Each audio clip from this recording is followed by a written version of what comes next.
दोस्तों, भारत सरकार ने एक डिपार्टमेंट चालू किया, एक योजना चालू की, और उस योजना का, उस डिपार्टमेंट का पहला ही अक्षर शुरू होता है बैड से। बैड यानी बुरा से। आप चौंक गए होंगे, हैरान हो गए होंगे कि किसी नाम का पहला ही अक्षर बैड, ये कैसी योजना है, और वो भी सरकार की।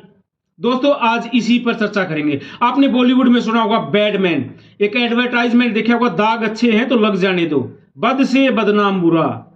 तो ये भारत सरकार की योजना है, और उस योजना का नाम है बैड बैंक।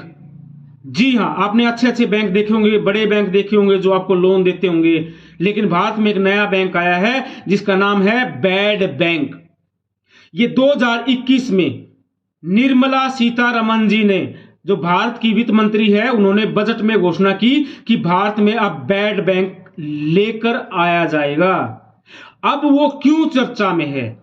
अब भारत सरकार ने उसको मंजूरी दे दी है, रिजर्व बैंक ऑफ इंडिया ने उसको मंजूरी दे दी है। अब वो बैंकों से पहले फेज का एनपीए परचेज करेगा।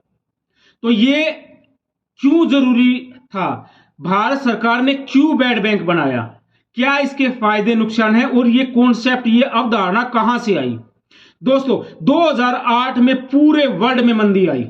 जाहिर ही बात है अमेरिका में भी आई। जब अमेरिका में आई तो बैंक डूबने लगे, तो अमेरिकन सरकार ने एक प्रोग्राम चलाया जिसका नाम था TARP, टर्बल्ड एसेट रिलीफ प्रोग्राम।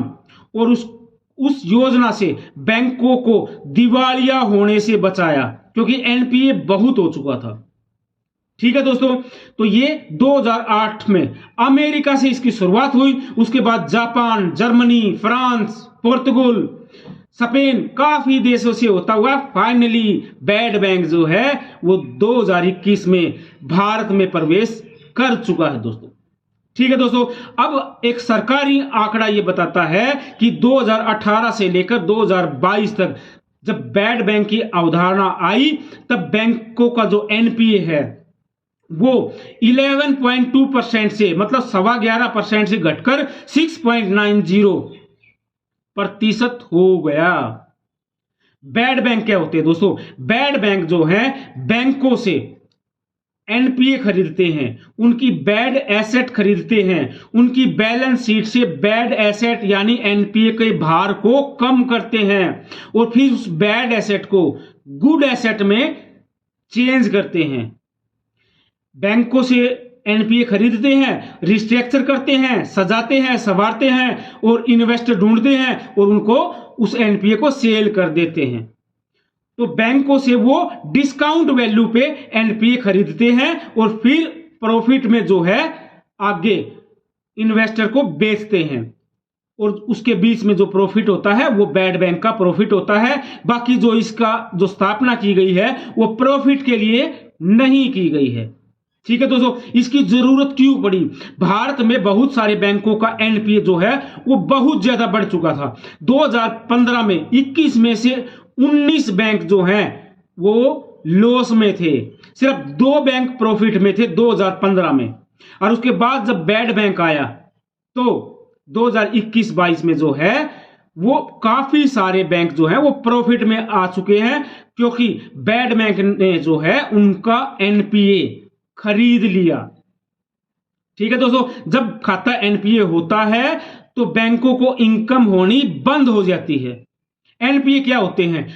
अगर किसी का कोई लोन है और उस लोन में installment, principal, interest, bank charge अगर बैंक को 90 दिन के अंदर नहीं प्राप्त होते हैं, तो रिजर्व बैंक ऑफ इंडिया का नियम है कि वो खाता जो है एनपीए हो जाता है, बैड एसेट हो जाता है।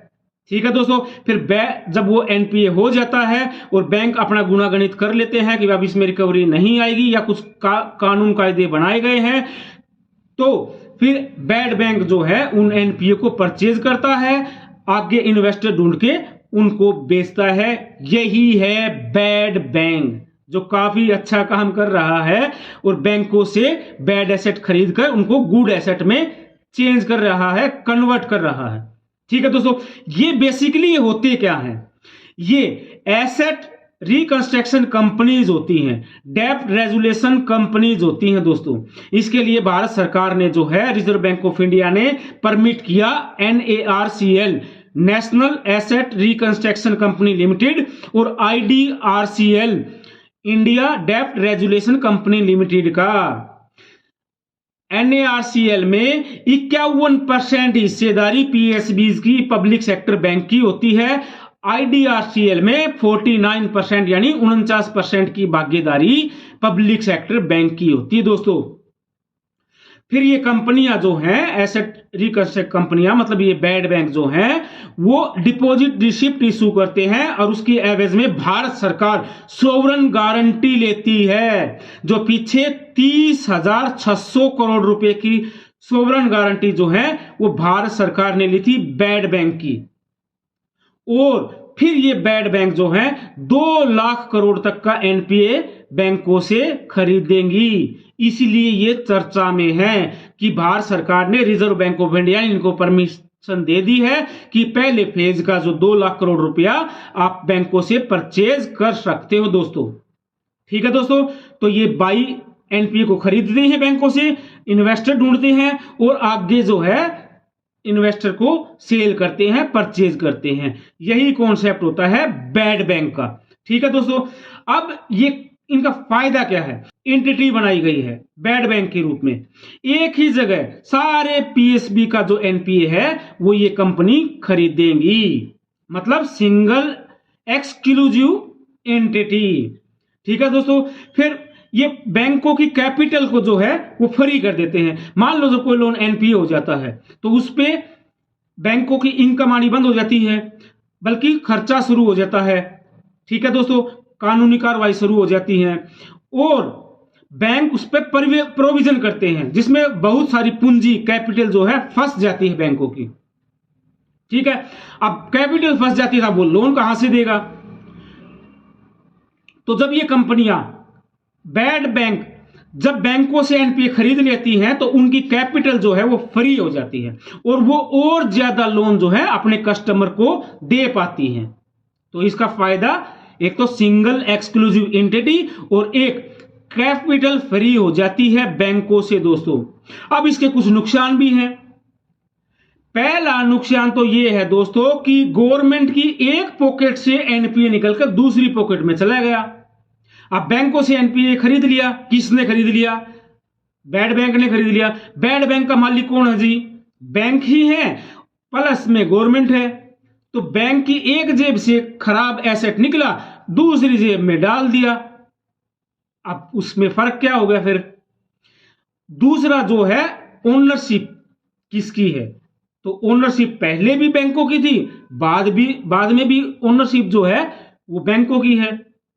ठीक है दोस्तों, फिर कई जो अर्थशास्त्री बोलते हैं जब बैंक कमजोर हो रहे हैं, अगर बैंक पूंजी जो है भारत सरकार इनको प्रोवाइड करवा रही है तो बैड बैंक का कॉन्सेप्ट क्यों आया?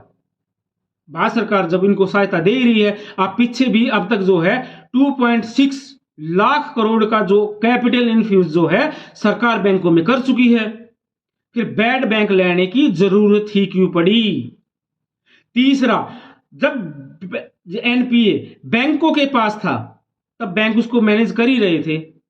अब वो दूसरी कंपनी जिसको बहुत ज्यादा पावर नहीं दी गई है, अब वो उसी एसेट को कैसे जो है मैनेज कर पाएंगी जिस लोन से बैंक काफी सालों से डील कर रहे थे, उससे बेहतर कौन कर पाएगा? और जब ये बैड बैंक को NPA बेचे ही जाएंगे तो बैंक अपने सिस्टम को मजबूत नहीं करेंगे। उनको ये लगेगा कि हम क्यों मजबूत करें, फाइनली ये जो लोन है वो बैड बैंक खरीद लेगा, अब वो भी कैजुअल हो जाएंगे। तो दोस्तों, हर चीज के बेनिफिट भी होते हैं और फायदे भी होते हैं, नुकसान भी होते हैं। तो ये है दोस्तों बैड बैंक।